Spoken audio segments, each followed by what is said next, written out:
விஜயுடைய விவாகரத்து நேற்று நம்மளால் விரிவாக பேசப்பட்டது. அதாவது நான் என்ன சொல்கிறேன்னா, விஜயுடைய மனைவி ஒரு பெண், அவங்க பாதிக்கப்பட்டிருந்தால் அவங்களுக்கு நம்ம ஆதரவாக தான் இருக்கணும். நாங்கள் எத்தனையோ விவாகரத்து வழக்குகளை எடுத்திருக்கேன். அதில் ஆண்கள் விவாகரத்து கேட்டாங்கன்னா நான் எடுக்க மாட்டேன். அதுக்கு வலுவான காரணம் இருக்கணும். அந்த பெண்களே வாழ மாட்டேன்னு சொல்லணும். இல்லை அந்த பெண்களுக்கு வேறு யாரோடையாச்சும் தவறான உறவு இருக்கணும். அந்த கேஸ் மட்டும்தான் எடுப்போம். ஏன்னா பெண்ணோட வாழ்க்கையை நம்ம முறித்து விடக்கூடாது.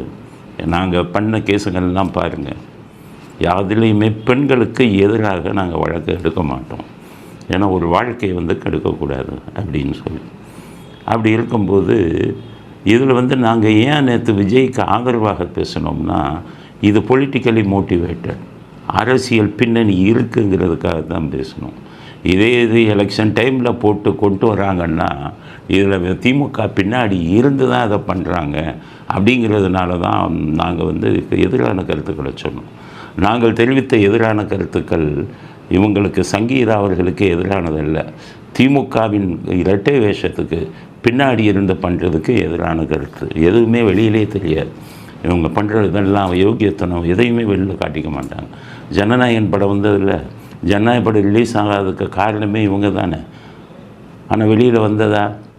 அது யார் பண்ணுறானே தெரியாமல் இருந்தது.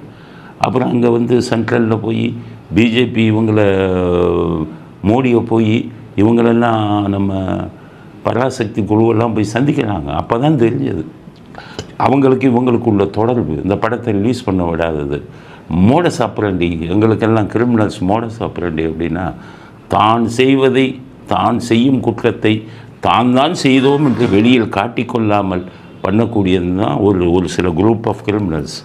அதில் தான் மோடஸ் ஆப்பரண்டின்னு சொல்லுவோம். இவர்கள் அரசியலில் இவங்க பண்ணக்கூடியது என்ன, எல்லா தவறுகளையும் எல்லா அத்துமீறல்களையும் பண்ணுவாங்க.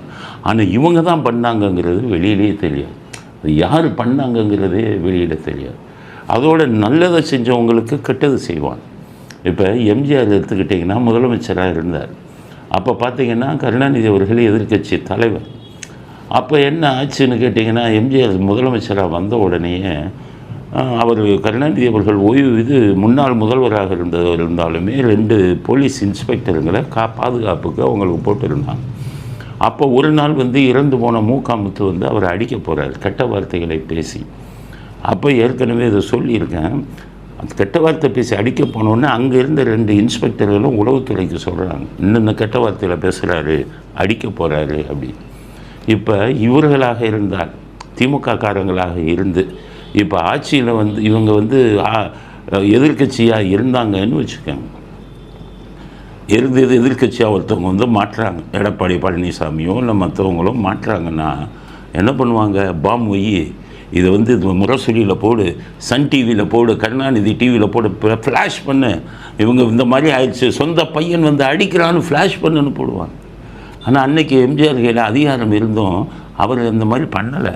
ஏன்னா குடும்ப உறவுகள், அதில் போய் நம்ம தலையிடக்கூடாது. மனசாட்சி உள்ளவன், மனிதாபிமானம் உள்ளவன், யோகியன் குடும்ப உறவுகளில் போய் தலையிட மாட்டான். எம்ஜிஆர் அங்கேருந்து ஃபோன் பண்ணி கருணாநிதி அவர்களுக்கு, என்ன முத்து உங்களை அடிக்க வரானான்னு கேட்டார். இவருக்கு ஐயோ எம்ஜிஆருக்கு தெரிஞ்சு போச்சே அப்படின்னு பார்க்கும்போது, கவலைப்படாதீங்க நான் கூப்பிட்டு பேசுகிறேன்னு ஒன்று, கருணாநிதி அவரை அடிச்சிடாதீங்க போலீஸை வச்சு அப்படிங்கும்போது, அப்போ அதெல்லாம் நான் பண்ணுவேண்ணா அப்படின்ட்டு ஸ்டண்ட்டு மாஸ்டர்கள் அனுப்பி அவரை நேராக ராமாவரம் தோட்டம் கூட்டிகிட்டு போய், அப்பாவோட சண்டை போடாதப்பா அப்படின்னா, செலவு கொடுக்க மாட்டேங்கிறா, நான் செலவு கொடுக்குறேன் மாதம் அப்படின்னாரு. அப்போ தான் மூகாமுத்து, நான் உங்கள் கட்சியில் சேர்ந்துடுறேன்னு சொல்லும்போது, உங்கள் அப்பா இருக்கும்போது நீ அந்த கட்சியில் தான் இருக்கணும், என்கிட்ட வரக்கூடாதுன்னு மறுத்தார். இது எதுக்குன்னா, இதுதான் அரசியல் நாகரிகம். குடும்ப பிரச்சனைங்கிறது எல்லாருக்கும் வரத்தான் செய்யும். குடும்பத்தில் பிரச்சனை இல்லாதவர்கள் யாருமே கிடையாது. பிரச்சனைகளோடு சேர்ந்து வாழ்ந்து கொண்டு இருப்பவன் தான் மனிதன். நீங்கள் எங்கேயுமே போய் எடுங்க, குடும்பத்தில் பிரச்சனை இல்லாத ஒரு வீடை நீங்கள் பார்க்க முடியாது. சண்டை வரும், இது வரும். அப்போ இந்த குடும்ப பிரச்சனைகளை அரசியலாக்குறது மாதிரி அயோக்கியத்தனம் எதுவுமே கிடையாது. அவங்க குடும்பத்தில் இல்லாத பிரச்சனையா? எம்ஜிஆர் அன்றைக்கி கடைசி வரை அந்த மூகாமுத்துவ கட்சியிலே சேராமல் செலவுக்கு பணம் கொடுத்துக்கிட்டு இருந்தார்.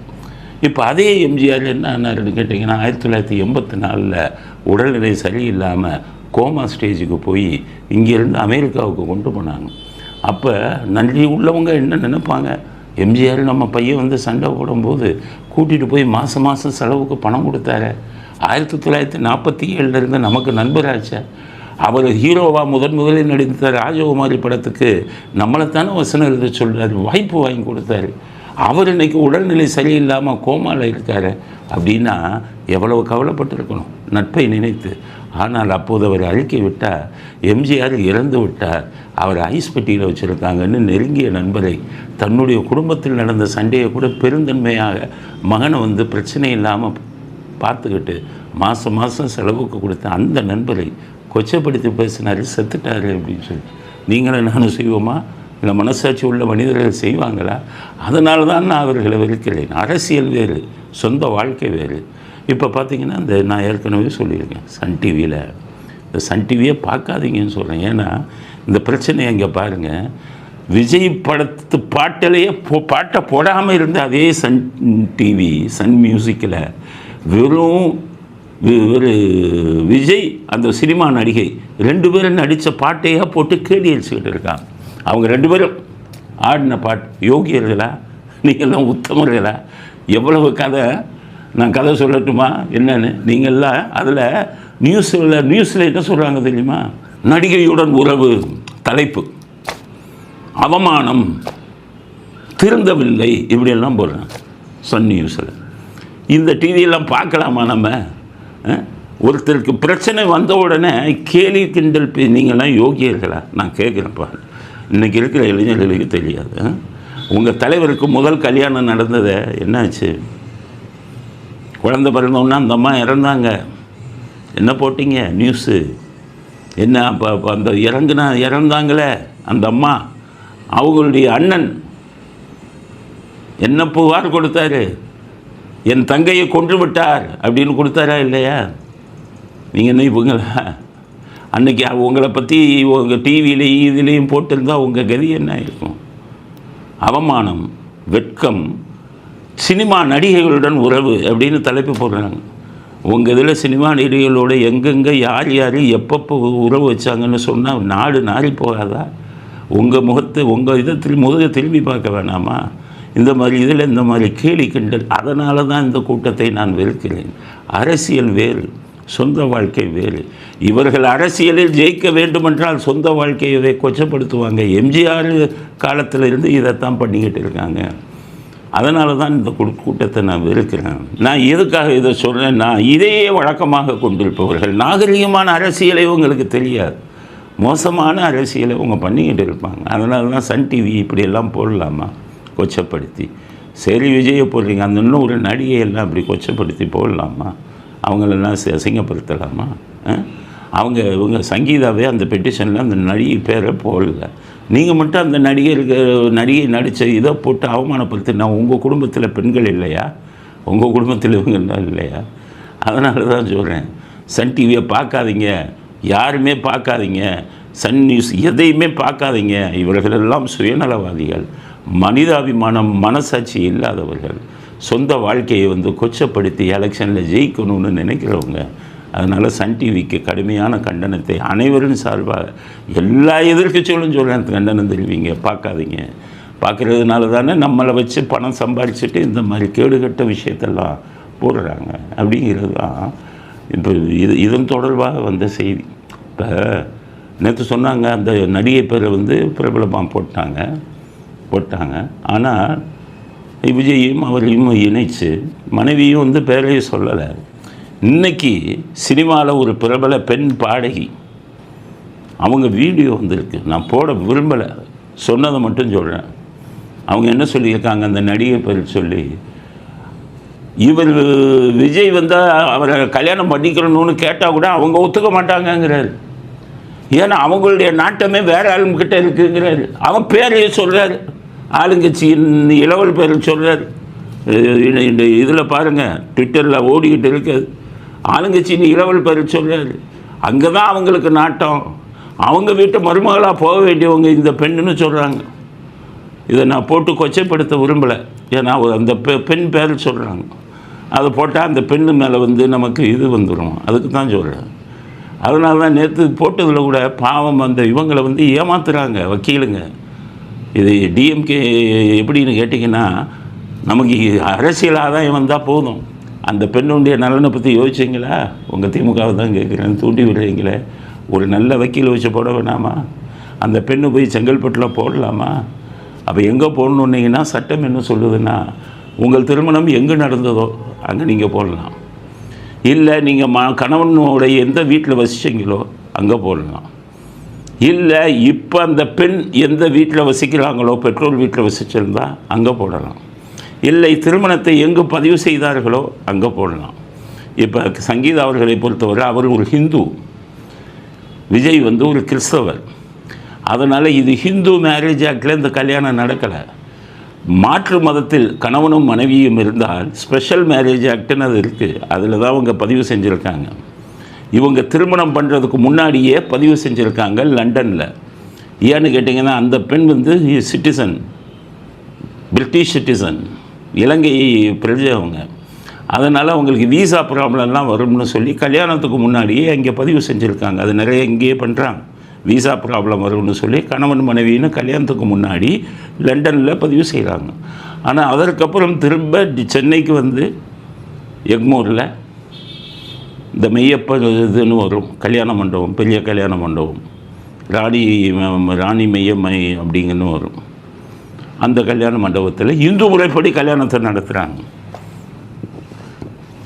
அப்போ நீங்கள் நல்ல வக்கீல்களாக இருந்தால், திமுகவுக்கே பாவம் அந்த பெண்ணுக்கு நம்ம உதவி செய்யணுங்கிற நல்ல ஒரு மனசாட்சி இருந்தால், அவங்கள வந்து சென்னை ஹைகோர்ட்டில் உள்ள ஃபேமிலி கோர்ட்டில் நிதாந்த கேஸை பதிவு செய்ய வச்சுருக்கணும். அந்த பெண்ணை ஏமாற்றி செங்கல்பட்டு கோர்ட்டில் போய் பதிவு செய்ய வைக்கிறாங்க. செங்கல்பட்டு கோர்ட்டு சாதாரணமாக இருக்கும். இவங்க ஒவ்வொரு ஹியரிங்கும் போகணும், இவங்க போகணும். எல்லோரும் வேடிக்கை பார்ப்பாங்க. செங்கல்பட்டு கோர்ட் நான் குறைந்தது 5-6 வருஷமாக இந்த வழக்க முடியும். ஒரு பெண்ணுக்கு நல்ல வழியை காட்டுறீங்களா? ஏம்மா நீங்கள்லாம் விவிஐபி, நீங்கள் இங்கே போடக்கூடாது, இது வருஷக்கணக்கில் இழுக்கும், சென்னையில் தான் போடணும் அப்படின்னு இல்லை நீங்கள் சொல்லியிருக்கணும். சென்னையில் கூட நீங்கள் என்ன சொல்லணும், உங்கள் கணவர்கிட்ட நாங்கள் பேசுகிறோம், பேசி 2 பேர்த்துக்குள்ளே பரஸ்பரம் எதுவும் பண்ணிடுவோம் அப்படின்னு நீங்கள் வழிகாட்டியிருக்கணும். அந்த பெண் எதுக்கெடுக்கட்டாச்சும் போகுதுன்னு அங்கே போய் போடுறீங்கன்னா உங்களுக்கு எவ்வளவு இது. அவங்க வழக்கறிஞர்லாம் பார்த்தா சாதாரண வழக்கறிஞராக இருக்காங்க. இவங்கெல்லாம் கோடிக்கணக்கில் இது வாங்க போகிறவங்க ஜீவனாம்சம். எவ்வளோ பெரிய வழக்கறிஞர்கள் வரணும், சரியாகவே அவங்களுக்கு இது பண்ண தெரியலை. இப்போ பாருங்கள், ஒரு விஷயம் இதில் சட்டத்தின் விஷயத்தை தான் நம்ம பார்க்கணும் எப்போவுமே வழக்கில். இது ஒரு விஐபினால் பண்ணி அது வந்து நம்ம கொஞ்சம் சட்டத்தின் விஷயத்தை தெரிஞ்சுக்கணும். ஒவ்வொரு வீட்லேயும் பிரச்சனைகள் வரும், அப்போ அதெல்லாம் உபயோகமாக இருக்கும். நீங்கள் பாருங்கள், அவங்க வந்து டிவோர்ஸ் விவாகரத்து கேட்டு மனு போட்டாங்க. இன்னொரு மனு போட்டிருக்காங்க. என்னென்னா, இந்த வழக்கை பற்றி சமூக வலைதளங்களில் யாரும் பேசக்கூடாதுன்னு ஒரு வழக்கை போட்டிருக்காங்க. இது இது வந்து சட்டம் படித்தவங்க இப்படி வழக்கே போட மாட்டாங்க. ஏன்னு கேட்டிங்கன்னா, இவங்க போட்ட பெட்டிஷனை சமூக வலைதளங்களில் பூரா அவங்க அனுப்பிட்டாங்க. ஆனால் வேறு யாரும் இதை சமூக வலைதளங்களில் பேசக்கூடாதுன்னு கேச போடுறாங்க. அதுக்கு பேர் வந்து பிளாங்கெட் இதுன்னு பேர், இன்ஜெக்ஷன். பிளாங்கெட் இன்ஜெக்ஷன்னா ஒட்டுமொத்தமாக எல்லா சமூக தளங்களும் யாருமே சமூக தளங்களில் போடக்கூடாதுங்கிறது பிளாங்கெட் இன்ஜெக்ஷன். அது கோர்ட்டு கொடுக்க மாட்டாங்க. நீங்கள் அப்படி போடணும்னா என்னென்ன சமூக வலைதளங்கள்னால் அவங்க பேரெல்லாம் போட்டு கோர்ட்டில் போட்டு அவங்களுக்கு நோட்டீஸ் போய் அவங்ககிட்ட சொல்லி நீங்கள் பண்ணக்கூடாதுன்னு சொல்லணும். இந்த சட்ட விதிமுறைகள்லாம் பண்ணி அந்த பெண்ணுக்கு செய்ய வேணாமா? பேரை கெடுத்துட்டு நம்ம ஆதாயம் அடைஞ்சிட்டு போயிடுவோம். பின்னாடி இவங்க தான் இருக்காங்க, இந்த வழக்குக்கு பின்னாடி சந்தேகமே இல்லை. அந்த மாதிரி அந்த ஒரு வழக்கை வந்து அவங்ககிட்ட போட்டு, 2வது ஒரு வழக்கு என்ன போடுறாங்க, இன் கேமரா ப்ரொசீடிங்னு பேர். குடும்ப நல கோர்ட்டு வழக்குகளில் அங்கே வழக்கு நடக்கும். அப்போ பெண்ணையும் சரி, கணவனையும் சரி, மனைவியும் சரி குறுக்கு விசாரணை பண்ணுவாங்க. அந்த குறுக்கு விசாரணை பண்ணும்போது சட்டம் என்ன சொல்லுது, ஃபேமிலி கோர்ட் ஆக்ட், ஜட்ஜு ரூம்குள்ளே வச்சு பண்ணணும். இல்லைன்னா கோர்ட்டில் இருக்கிற எல்லாத்தையும் வெளில போய் சொல்லிடுவாங்க. ஜட்ஜு அவங்களுடைய ஸ்டெனோ மட்டும்தான் இருப்பாங்க. அப்போ கணவனையோ மனைவியவோ குறுக்கு விசாரணை செய்யும்போது இதை பற்றி இதெல்லாம் பேசும்போது தனிமையில் பண்ணணும். அதுக்கு பேர் தான் இன் கேமரா ப்ரொசீடிங். என்ன இன் கேமரா ப்ரொசீடிங்கில் விசாரிக்கணும்னு மனு போட்டிருக்காங்க. ஆனால் இந்த இன் கேமரா ப்ரொசீடிங்கிறது அந்த ஆக்ட்லேயே இருக்குது, ஃபேமிலி கோர்ட் ஆக்ட்னு இருக்குது, குடும்ப நல நீதிமன்றம் இதுன்னு இருக்குது சட்டம், அதிலேயே இருக்குது. இன் கேமரா ப்ரொசீடிங் தான் பண்ணணும். இந்த அடிப்படை விஷயம் கூட தெரியாத ஒரு வக்கீல் வந்து இன் கேமரா ப்ரொசீடிங் நடக்கணும்னு அதுக்கு ஒரு வழக்கு தனியாக வழக்க போட்டிருக்காங்கன்னா, இவ்வளோ பெரிய விவிஐபி பெண்ணுக்கு இவங்க என்ன ஒழுங்காக வந்த வழக்கை நடத்தி அவங்களுக்கு நீதி கிடைக்க வேணாமா? அதனால் அவரையும் அவமானப்படுத்தணும், இவங்களையும் ஒழுங்கான வழக்கை போடாமல் இப்படி ஒரு ஏற்குமாற வழக்கை போட்டு அந்த வழக்கை வந்து விவரிக்க கூட தெரியல அந்த டிவியில் பேசுகிறவருக்கு. அப்போ அந்த பெண்ணுக்கு மிகப்பெரிய அநீதி இழைக்கப்பட்டு கொண்டிருக்கிறது. அரசியல்வாதிகள் அவரை கருவேப்பிலை போல் தன்னுடைய இதுக்கு உபயோகப்படுத்திட்டு அவங்க என்ன எக்கேடு கட்டு போனால் என்னன்னு வச்சுருக்காங்க. இப்போ சில பேர் சொல்கிறாங்க வீடியோ கான்ஃபரன்சிங்கில் பண்ணிக்க வேண்டியது தானே விஜய்ங்கிற. வீடியோ கான்ஃபரன்சிங்கெல்லாம் பண்ண முடியாது. குறுக்கு விசாரணை பண்ணும்போது நேரம் வரணும், விசாரணை நடக்கும்போது நேரம் வரணும். அதுவும் வீடியோ கான்ஃபரன்சிங் பண்ணுறதுங்கிறது அந்த மனு வந்து ஏற்றுக்கொள்வதற்கே 3-4 மாதம் ஆகும். 4 மாதமாக ஒரு ஹியரிங் வரணும், அவங்களுடைய இது பாதுகாப்பை பார்க்கணும், கூட்டம் அதிகம் வருங்கிறத பார்க்கணும், இதெல்லாம் பார்த்து தான் முடிவு எடுக்கணும். ஸோ ஒரு பெண்ணுக்கு நல்ல வழியை காட்டுங்க. அந்த பெண்ணு பக்கம் நியாயம் இருந்தாலும் சட்டப்படி இல்லை அவங்களுக்கு நீங்கள் உதவி செஞ்சுருக்கணும். அதனால தான் நான் இந்த திமுகவை எதிர்க்கிறேன். இவர்கள் எப்போதுமே எதுலேயுமே சின்சியாரிட்டிங்கிறது உங்கள்கிட்ட இருக்காது, நேர்மைங்கிறது இருக்காது. அப்படிங்கிறதுக்காகத்தான் நாங்கள் இதை பற்றி இவ்வளவு இதாக பேசணுமே ஒழிய நாங்கள் வந்து சங்கீதாவுக்கு எதிராக அப்படிங்கிறது வந்து இதை பேசலை. முதல்வர் சங்கீதா ஒரு பெண், ஒரு நடிகைன்னு சொல்கிறாங்க அந்த பெட்டிஷனில். அதுவே தப்பு. கோர்ட்டுக்கு போயிட்டீங்கன்னா அவங்க பேரை சொல்லணும், அவங்கள ஒரு எதிர்மனதாக சேர்க்கணும். அப்போ அந்த பெண்ணுக்கு எப்படி ஜெயிக்கும்? இந்த வழக்கு நடத்தினாலும் தோற்று போகும். யாருனே நீங்கள் குற்றச்சாட்டு குறிப்பிட்டு சொல்லாமல் பண்ணீங்கன்னா எப்படி?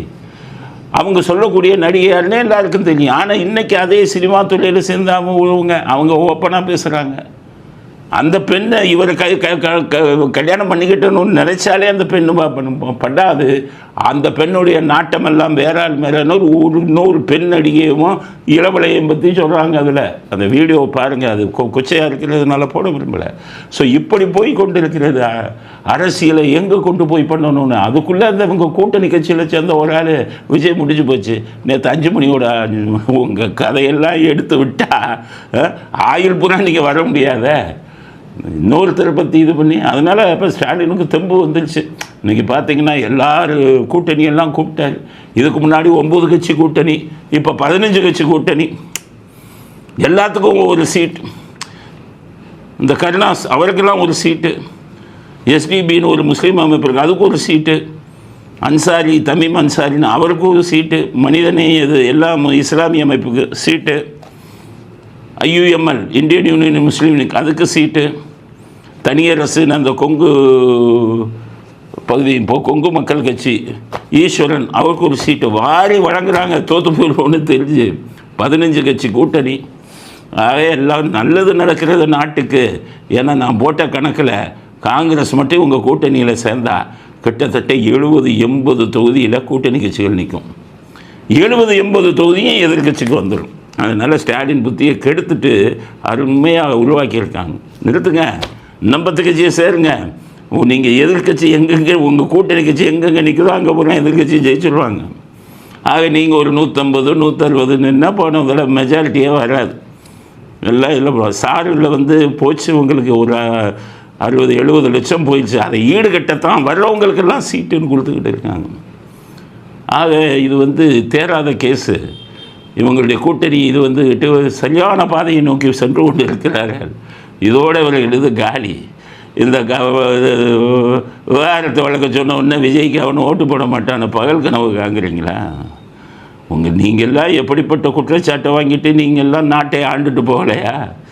அதனால் இது அவருக்கு சார்பாக சப்போர்ட் பண்ணுறோங்கிறது இல்லை. எங்களுடைய எண்ணம் திமுக ஆட்சியில் இருக்கும்போது எல்லா ஊழல்லையும் சிக்கிட்டாங்க, வன்முறையில் ஈடுபட்டாங்க, எல்லா மந்திரி மேலேயும் குற்றச்சாட்டு. அவர்கள் ஆட்சியில் இருக்கக்கூடாது என்பது எங்களுடைய கருத்து. அதனால தான் நாங்கள் வந்து அவங்கள பதவியை விட்டு தூக்கணுங்கிறதுக்காகத்தான் ஒரு அரசியல் கட்சியாகவே எங்களுடைய பணியை செஞ்சுக்கிட்டு இருக்கோம். அவரை தோற்கடிக்கும் சக்தி யாருக்கு இருக்கிறதோ அதிகமாக அவங்களுக்கு நாங்கள் சப்போர்ட் பண்ணுவோம்னு முதலே சொல்லிட்டோம். அதன் அடிப்படையில் தான் இந்த விமர்சனங்கள் எல்லாம் இது பண்ணப்படுகிறது. எல்லாருக்கும் சொல்கிறேன், நான் சொல்கிறத ஃபுல்லாக நீங்கள் நம்பணும்னு அவசியம் இல்லை. தனியாக உட்காந்து யோசிங்க. நான் சொல்கிறதெல்லாம் ரைட்டானு பாருங்கள்.